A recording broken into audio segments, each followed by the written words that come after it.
హాయర్స్ welcome to our channel. ప్రస్తుతం మనతో పాటు ప్రముఖ political analyst and senior producer triple Chittibabu గారు వారితో మాట్లాడదాం. సో నమస్కారం సార్. నమస్తే సార్, మనం చూస్తూ ఉన్నాం టాలీవుడ్ ప్రొడ్యూసర్స్ పైన, డైరెక్టర్స్ పైన గత 4 రోజుల నుంచి కూడా ఇన్కమ్ ట్యాక్స్ వాళ్ళు రైడ్ చేయడము, సో ఒక హడావిడి క్రియేట్ అవ్వడం మనం చూస్తున్నాం సార్. ముఖ్యంగా దిల్ రాజు గారి ఇంట్లో ఎక్కువ కాలం వాళ్ళు ఉండడం, మళ్ళీ వాళ్ళ మదర్ కూడా అస్వస్థత కారణంగా బయటకు హాస్పిటల్ తీసుకోవడం, ఇటువంటి అన్ని కూడా మనం చూస్తున్నాం. ఏం జరుగుతుంది అసలు టాలీవుడ్ లో? ఏం లేదు, టాలీవుడ్ అని ప్రత్యేకించి కదా ఇన్కమ్ ట్యాక్స్ రైడ్.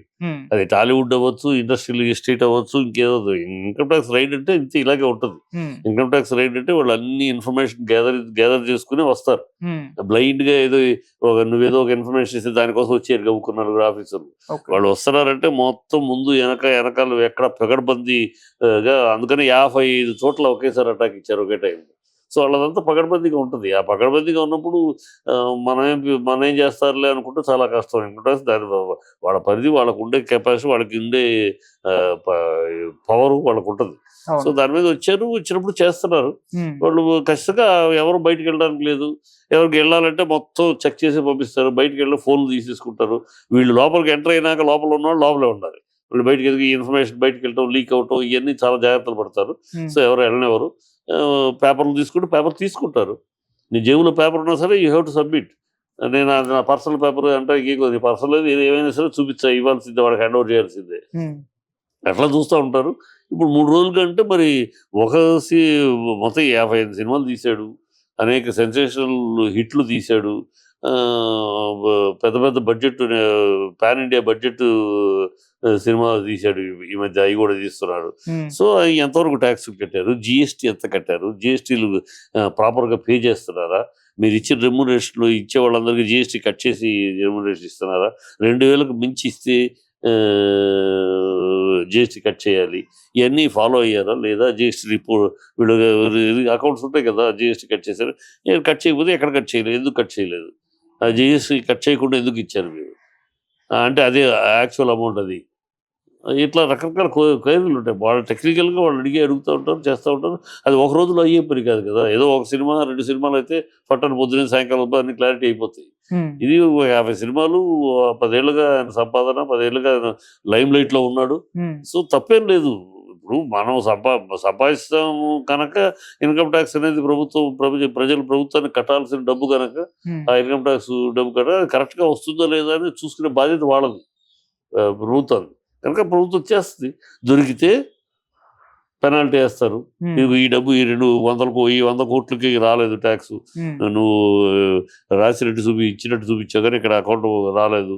అన్ని అకౌంట్సే కదా, ట్యాక్స్ ఇన్కమ్ ట్యాక్స్ కట్టే అన్ని అకౌంట్లోకి వెళ్ళాలి. సో ఇది రాలేదు, సో ఇది ఏంటిది లెక్క ఇవన్నీ అడుగుతారు. అతనికి ఎందుకు అతనికి ఇచ్చిన బయట మేము విన్నాం మరి 100 కోట్లు ఇచ్చావని, హీరోకి 100 కోట్లకి ఎక్కడ రసీటు, 100 కోట్లు వైట్ ఇచ్చావా, బ్లాక్ ఇచ్చావా, అన్నీ ఉంటాయి. వాళ్ళు అన్ని రకాల ఎంక్వైరీలు చేస్తారు. అది వాళ్ళ పని, అది వాళ్ళ డ్యూటీ. అది ఏదో సినిమా వాడి మీద అని మనం అనుకుంటే పొరపాటు. అది సినిమా వాడైనా, ఇండస్ట్రియలిస్ట్ అయినా, పెద్ద బిల్డర్ అయినా, ఎవడైనా వాళ్ళకి దృష్టి, వాళ్ళకి డేగా కన్ను. ఇన్కమ్ ట్యాక్స్ వాళ్ళ అనేది ఒక డేగా కన్ను. వాళ్ళ కళ్ళు చూస్తూ ఉంటాయి. ఎక్కడైతే పెద్ద పెద్ద అమౌంట్ ట్రాన్సాక్షన్ జరుగుతున్నాయో, పెద్ద ఎత్తున మనీ రొటేషన్ జరుగుతుందో అక్కడ వాళ్ళ దృష్టి పడుతుంది. అది ఇండస్ట్రీ అవ్వచ్చు, రాజకీయం అవ్వచ్చు, వ్యాపారాలు అవ్వచ్చు. పడినప్పుడు కరెక్ట్గా ఏం చేసి కొడతారు. కొట్టినప్పుడు దొరికావా, నువ్వు నీ ఆడిటర్స్ని జాగ్రత్త చేసి, అంటే వీళ్ళందరికీ ఆడిటర్స్ కూడా ఉంటారు. ఎన్ని ఇన్వెస్టిగేషన్ చెక్కింగే కానీ అన్నమంతా దోషి అయిపోయాడని కాదు, ఆయన ఎగ్గొట్టాడనేం కాదు. ఆ ఎగ్గొట్టాడా లేదా అనేది తేలుతుంది. మొత్తం చెక్ చేసినాక చెప్తారు. సో ఇంత అన్నీ వచ్చినాయి, కరెక్ట్గానే ఉండండి, మీకు చూపించిన దానికి, మీకు వచ్చిన దానికి, మీ దగ్గర ఉన్న బ్యాంక్ బ్యాలెన్స్, అమౌంట్ రొటేషన్కి అన్నీ కరెక్ట్గానే ఉన్నాయి, మీకు వచ్చింది ఇది, మీరు కట్టింది ఇది, మీరు వాళ్ళకి ఇచ్చింది ఇది, వాళ్ళ తరఫున జిఎస్టీ కలెక్ట్ చేసింది ఇది, ఇవన్నీ మాకు ఇన్కమ్ ట్యాక్స్ కట్టేసి అన్నీ వచ్చిందనుకో క్లీన్ చిట్ ఇచ్చేస్తారు.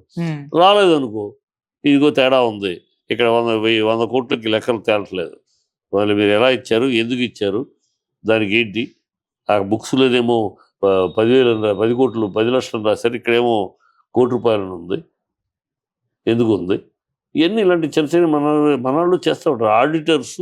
అవన్నీ కూడా తెలియంది కాదు, నీకు నాకు కొత్త ఏమో కానీ దిల్ రాజు లాంటి వాళ్ళకి కొత్త కాదు. ఎందుకంటే అతను ఆడిటర్స్ ఉంటారు, పెద్ద ఎత్తున వ్యాపారం చేస్తున్నప్పుడు ఎవరికైనా వెనకాల మంచి పెద్ద ఆడిటర్స్ ఉంటారు, చాలా బీభత్సమైన తెలివిగల ఆడిటర్స్. ఎట్లా పక్కకు తప్పించాలి, ఎట్లా తెప్పించాలి. మైత్రి మూవీస్ కేవలం ఈ రేట్ల గురించి చేసినట్టయితే మైత్రి మూవీస్ ఎందుకు చేయాలి, మనం కాదు కదా. సో మైత్రి మూవీస్ మనం పోయిన సంక్రాంతికి 2 సినిమాలు పెద్ద బడ్జెట్ సినిమాలు వాళ్ళే చేశారు, ఒక 5-6 సినిమాలు వరుసగా చేశారు. ఏమిటి వీళ్ళు టర్న్ ఓవర్ ఏంటి, వీళ్ళు గొడవ ఏంటి, అంతకు తగిన వాడు ఏమైనా చేసుకొని ఇన్కమ్ ట్యాక్స్ నువ్వేం చేసావు అనేది అనవసరం. నువ్వేమైనా సంపాదించుకో, ఏమైనా చేసుకో, నాకు కట్టాల్సింది కట్టావా, గవర్నమెంట్ కట్టాల్సింది ట్యాక్సులు జిఎస్టీలు కట్టావా, కడితే నువ్వేమైనా చేసుకో, ఎన్ని కోట్లకు సంపాదించుకో, వాడికి ఏమవసరం, వాడు పట్టించుకోడు. నువ్వు కట్టకుండా నువ్వు దాచుకుంటే అప్పుడు యువర్ పనిషబుల్. అది అడుగుతారు, పెనాల్టీ కడతారు, పెనాల్టీ కట్టుకుంటారు, ఏదైనా ఉంటే ఎందుకు పెనాల్టీ కట్టమంటారు, పెనాల్టీ కట్టి క్లియర్ అవుతారు. పెద్ద విషయం కాదు. అందులో ఇవాళ రోజుల్లో, గతంలో ఒక దశాబ్ద కాలం క్రితం అయితే ఇన్కమ్ ట్యాక్స్ రైడ్ అంటే అమ్మో, ఇన్కమ్ ట్యాక్స్ రైడ్ మన పరువు పోద్ది, మర్యాద పోద్ది, మన వ్యాపారాల్లో మనకు డబ్బు ఇచ్చేవాడు కూడా ఇవ్వడు, ఇలాంటి భయాందోళనలు ఉండేవి. అంటే సమాజం అలా చూసేది, ఇన్కమ్ ట్యాక్స్లో దొరికిన వాడిని ఒక దొంగగా చూసేది, మోసగారిగా చూసేది. కానీ ఇవాళ సమాజం దృష్టి మారిపోయింది. ఇన్కమ్ ట్యాక్స్ రైడ్ దొరికంటే గొప్పోడు, ఆ లెవెల్కి సంపాదించేశాడు, గొప్పోడు, మాస్టర్ అది. వాడు 100 కోట్లు వాళ్ళకి అలా కట్టగలిగాడంటే ఎంత గ్రేటు అని ఫీల్ అయిపోతుంది సమాజం. వాళ్ళకి ఎప్పుడైతే గొప్పతనాన్ని, income tax raid, income tax డబ్బులు ఎగ్గొట్టడం, గవర్నమెంట్ డబ్బులు ఎగ్గొట్టని ఒక గొప్పతనంగాను, ఒక తెలివితేటలుగాను, వాళ్ళ ఘనకీర్తిగాను చూస్తూ మొదలెట్టిందో సమాజం, ఈ జరుగుతూ ఉంటాయి. ఓకే సార్, అంటే సినిమా కలెక్షన్ పోస్టర్స్ కూడా ఇన్కమ్ ట్యాక్స్ రైడ్స్ కారణం అని కూడా చెప్తున్నారు సార్. అంటే గేమ్ చేంజర్ మొదటి రోజు 186 అవన్నీ అంటే ఒక దానికోసం అయితే మరి వీళ్ళెందుకు పట్టుకుంటారు, మైత్రి మూవీస్ని ఎందుకు పట్టుకుంటారు, వాళ్ళదే లేదు కదా దాంట్లో. ఏం తెలియక అర్థం పడతాను నేను నా కొడుకులతో మాట్లాడేది తప్పితే ఇక్కడ ఒక్క ఈ పబ్లిసిటీని బట్టి రాలేదమ్మా. ఒక అలా రారు ఇన్కమ్ ట్యాక్స్, నువ్వేదో ఒక చిన్న పేపర్ స్టేట్మెంట్ ఇచ్చావని ఆ రోజు ఇమీడియట్గా రారు. ఇది వాళ్ళు 1 ఇయర్గా స్టడీ చేస్తున్నారు. ఈ సంస్థ ఇన్ని సంవత్సరాలుగా ఉంది, ఇన్ని సంవత్సరాలకు ఎన్ని సినిమాలు చేస్తుంది, నెంబర్ 1 ప్రొడ్యూసర్గా ఉన్నాడు. సో థియేటర్లు ఉన్నాయి, ఎగ్జిబిటరు, డిస్ట్రిబ్యూటరు, ప్రొడ్యూసరు. సో ఇదంతా చరిత్ర అంతా వాళ్ళు చూస్తూ ఉన్నారు. వాళ్ళ డేగాను పడింది, ఎప్పుడో పడింది, 2 ఏళ్ల క్రితమో 3 ఏళ్ల క్రితమో 1 సంవత్సరాల క్రితమో మొత్తానికి పడిపోయింది. పడబట్టే మొత్తం స్టడీ చేసి 55 చోట్లకి వచ్చారు, 55 చోట్ల ఒకేసారి అటాక్ ఇచ్చారు. సో ఎంత అది నిన్నేదో అడ్వర్టైజ్మెంట్ చూసి అంత లేఖితనంగా ఉండదు ఇన్కమ్ ట్యాక్స్ రైడ్ అంటే. నిన్న ఒక అడ్వర్టైజ్మెంట్ చూసి పరిగెత్తుకు రావటం, ఎవడో అడ్వర్టైజ్మెంట్ దాని గురించి రాదు. టోటల్గా అది ఒక ఎడిషన్, వాళ్ళు వచ్చే ముందు అదొక ఎడిషన్ తప్పితే అది వాళ్ళే ఒక మాట, అలా దానికి ఏముంది, సింపుల్ అంత ఏముందండి, మాకు వచ్చింది అది కాదు, అది గ్రాసు, మేము ఉన్న పబ్లిసిటీ కోసం చేసుకున్నాం, మా సినిమా క్రెడిబిలిటీ కోసం, ప్రజల ఆడియన్స్ మధ్య ఫ్లాప్ అవ్వలేదని చెప్పుకోవటం కోసం ఇది చేసుకుంటాం మా బతుకులు, అంతేగాని దాంట్లో నెట్ ఇదేనండి. మరి నెట్ ఇదే అన్నప్పుడు నువ్వు అది ఇవ్వటం వల్ల నెట్ అదే అనుకుంటారు కదా. సో అందుకని మాకు మరి రాలేదు, అప్పుడు చూపించుకుంటారు నెట్ ఏంటి ఇది అని. So okay, it's all right, అలా వెళ్ళిపోతుంది సింపుల్గా. అలా సింపుల్గా వెళ్ళిపోయే విషయాల మీదకి రారాళ్ళు, అంత సింపుల్గా వెళ్ళిపోయేదానికి వచ్చేసి అటాక్ ఉండదు.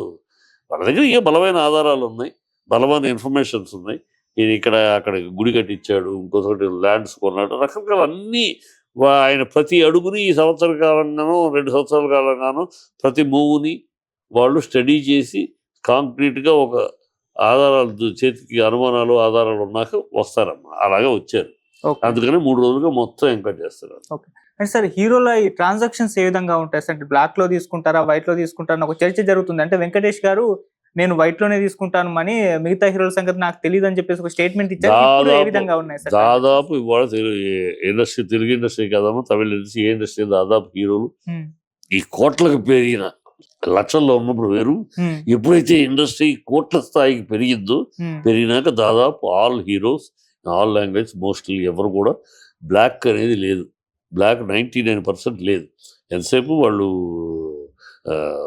వైటు ఏరియా తీసుకుంటున్నారు. ఎవరిలాగా మొత్తం రెమ్యునరేషన్ తీసేసుకుంటాం కాదు, రెమ్యునరేషన్లో ఒక భాగం తీసుకుంటాం, ఒక పర్సంటేజ్, ఒక 10% లేకపోతే 25% తీసుకుంటాం క్యాష్గా.